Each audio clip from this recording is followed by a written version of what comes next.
Buen día, ingeniero Jonathan Quiscarellano y compañeros.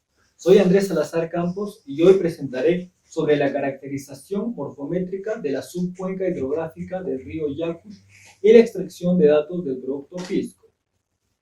Antes de continuar con la presentación, quisiera citar una pequeña frase del poeta y ensayista británico Winston Hugh Auden. Miles de personas han sobrevivido sin amor, ninguna sin agua. Con esta frase quiero invitar a la reflexión a las personas que aún no son conscientes del grave problema que significa la escasez y la contaminación del agua. Por favor, cuidemos el agua. Prosiguiendo con la presentación, ubicaré la subcuenca.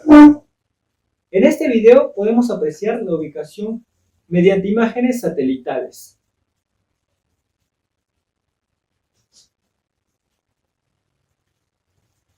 La subcuenca del río Yacus se encuentra en el departamento de Junín, en la provincia de Jauja, y abarca 11 de los 34 distritos, los cuales son Jauja, Pancán, San Pedro de Chunán, Paca, Yauli, Molinos, Masma, Julcán, Marco, Acoya y Tunanmarca.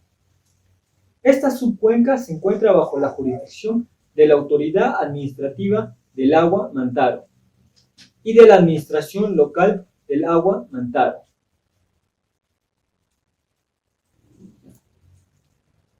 Una cuenca hidrográfica es un área de aguas superficiales delimitado por una línea imaginaria, donde todas sus redes de drenaje convergen en un mismo punto y dependiendo de su destino podremos decir qué tipo de cuenca es.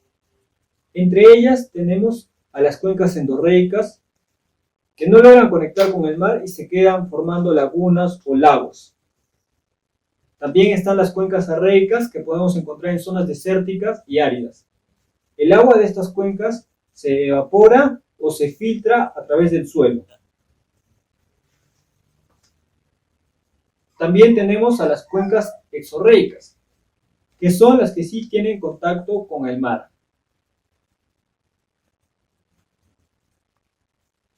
¿Cuál es la diferencia entre una cuenca hidrográfica y una cuenca hidrológica? La diferencia es que la cuenca hidrológica abarca la propia cuenca hidrográfica y también toda la estructura hidrológica subterránea. Para la caracterización de un área hidrográfica tenemos que considerar ciertos parámetros y entre ellos están el área, que es una superficie que está delimitada por una línea imaginaria denominada divisora de agua. La longitud del cauce principal. En este parámetro se puede definir también como el cauce más largo de la cuenca y se mide la longitud del eje o su curvatura. Perímetro de la cuenca. Es la línea divisora de agua y nos sirve para determinar qué forma tiene la cuenca. Dependiendo de la forma de la cuenca podemos comprender e interpretar su comportamiento morfodinámico e hidrológico. Para determinar las características de la forma de la cuenca, existen varios parámetros e índices que están asociados con el área, el perímetro y la longitud.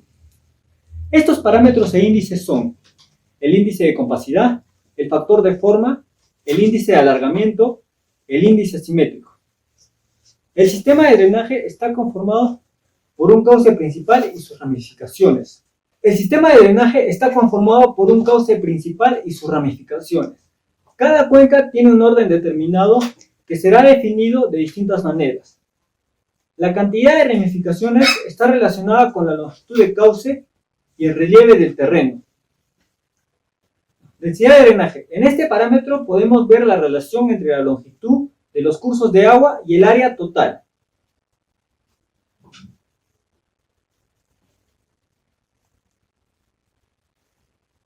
Extensión media de escurrimiento superficial. En este parámetro podremos ver la distancia promedio que recorre el agua de precipitación hasta llegar a un curso de agua. Frecuencia de ríos. En este parámetro se relaciona el número total de ríos en la cuenca con la superficie total. Elevación de terrenos. Esta característica influye en la determinación de la pendiente de la cuenca y entre sus parámetros más representativos tenemos a la altitud media de la cuenca, donde tenemos aspectos naturales y climatológicos que se interrelacionan a través de un patrón climático. También tenemos a la curva isométrica, que nos indica en qué fase de edad se encuentra la cuenca, si se encuentra en fase temprana, en fase de madurez o en fase de vejez. El polígono de frecuencia de altitudes nos permite determinar la altitud más frecuente en la cuenca.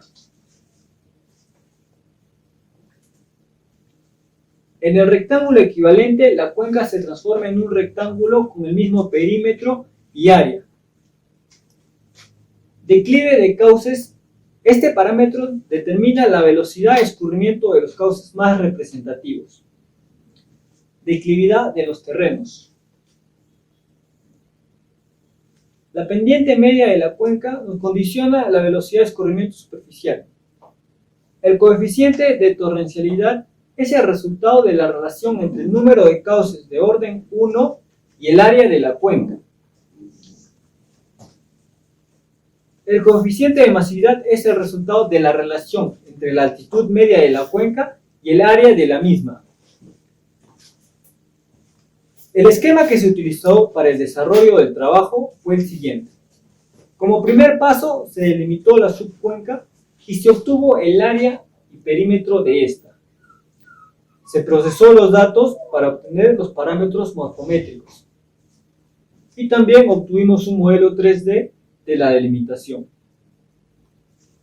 Finalmente, se extrajo los datos del producto Pisco para presentar los resultados en diagramas y tablas dinámicas. Para delimitar la subcuenca se utilizó el programa QGIS con el complemento GRASS instalado. Para iniciar necesitaremos de un modelo de elevación digital, por sus siglas en inglés DEM, que lo podemos descargar de los archivos de Alloy Sparsar. Nos aseguraremos que el archivo se encuentre referenciado en coordenadas. Una vez así, el siguiente paso será ejecutar el modelo 1.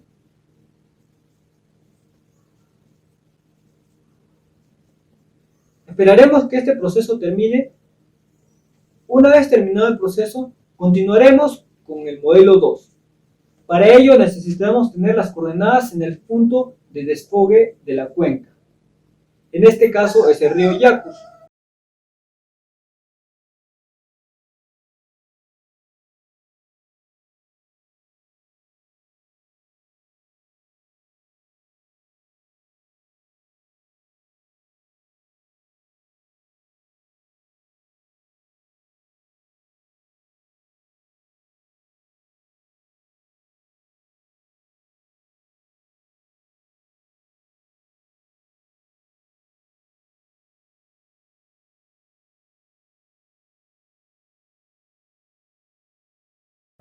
Obtenidas ya las coordenadas, se rellenan donde el modelo 2 nos indique.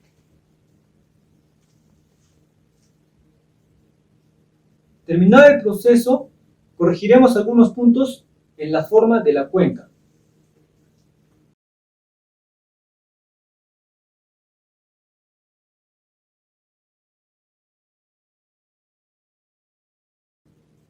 Proseguiremos con el modelo 3, con un intervalo de 50 e insertaremos la tabla fija correspondiente.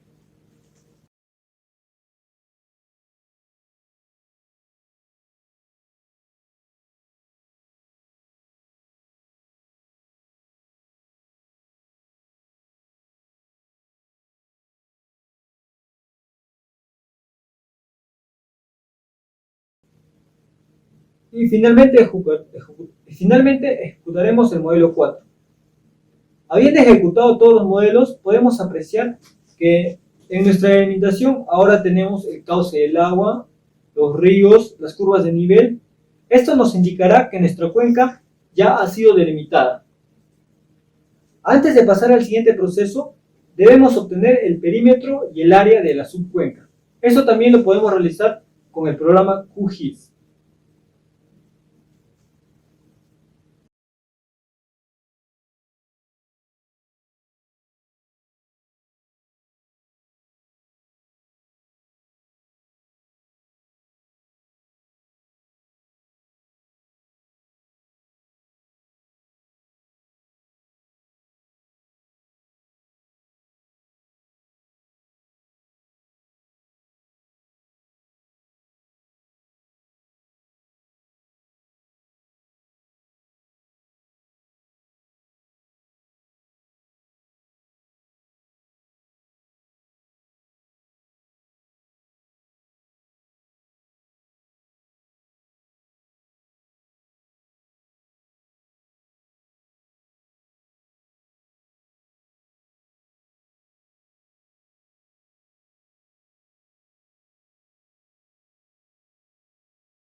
Para obtener los parámetros morfométricos, usaremos el programa Hidrocal 2.1. Obtendremos los resultados insertando el perímetro y el área y también conectando nuestra carpeta de trabajo.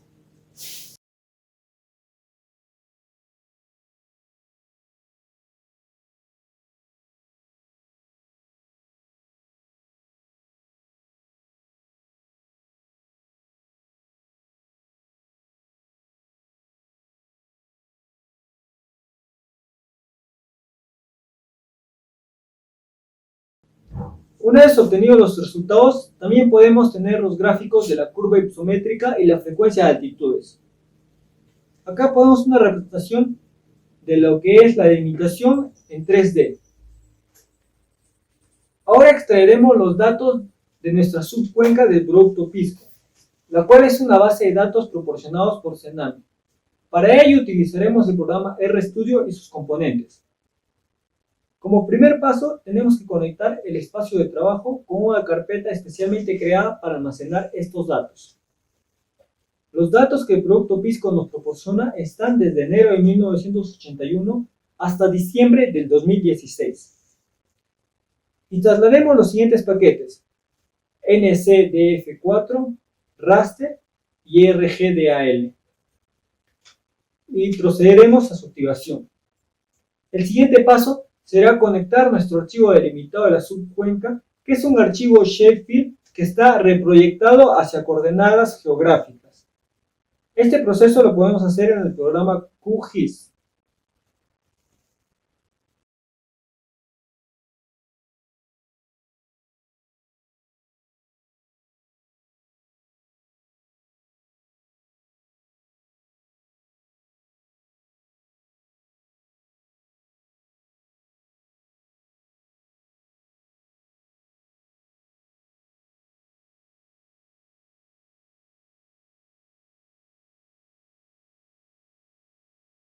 Procesaremos cada uno de los 13 parámetros requeridos, los cuales son la precipitación diaria, la precipitación mensual, las temperaturas mínimas, medias y máximas, tanto en los tiempos diarios, mensuales y anuales.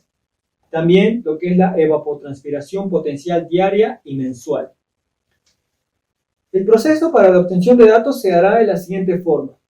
Se compilará cada uno de los datos descargados de la página del Cenami del producto Pisco en una data en el programa. Y luego, de acuerdo a nuestra delimitación, se extraerá los datos.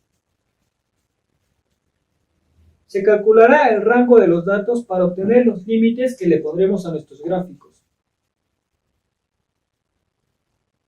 También podremos calcular las temperaturas medias, anuales, diarias y mensuales, promediando los datos máximos y mínimos, creando una nueva data. Esta data nueva ya está procesada de acuerdo a nuestra delimitación.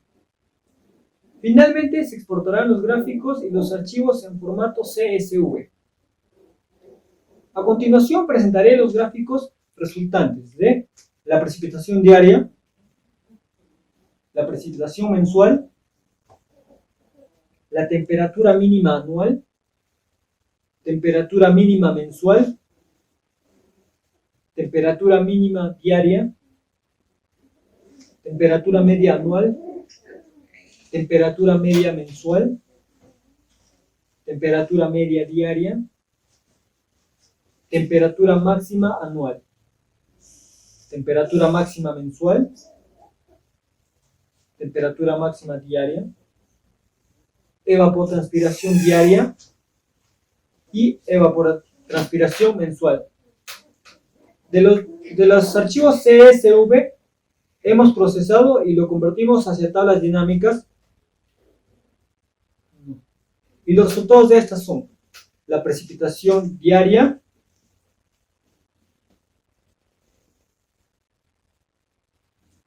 la precipitación mensual, la temperatura mínima anual,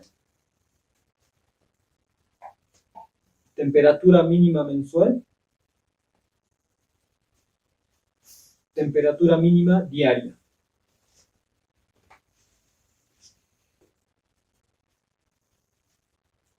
temperatura media anual, temperatura media mensual, temperatura media diaria, temperatura máxima anual, temperatura máxima mensual, temperatura máxima diaria. Evapotranspiración diaria, evapotranspiración mensual. Trabajo. Las conclusiones obtenidas del trabajo realizado fueron las siguientes. De acuerdo a la curva isométrica, la subcuenca del río Yacus se encuentra en una fase de madurez y yendo para la vejez. Las conclusiones obtenidas del trabajo realizado fueron las siguientes. De acuerdo a la curva isométrica, la subcuenca del río Yacus se encuentra en una fase de madurez acercándose hacia la vejez. Con las tablas dinámicas se pudo saber que el mes con menor incidencia de precipitaciones es el mes de julio, mientras que los meses con mayor incidencia de precipitaciones son enero y febrero. Agosto es el mes con las temperaturas más altas y julio es el mes con las temperaturas más bajas, mientras que la evapotranspiración potencial se mantiene constante en todos los meses. La referencia bibliográfica que facilitó el desarrollo de este trabajo fue la siguiente. Eso fue toda la presentación del trabajo. Muchas gracias.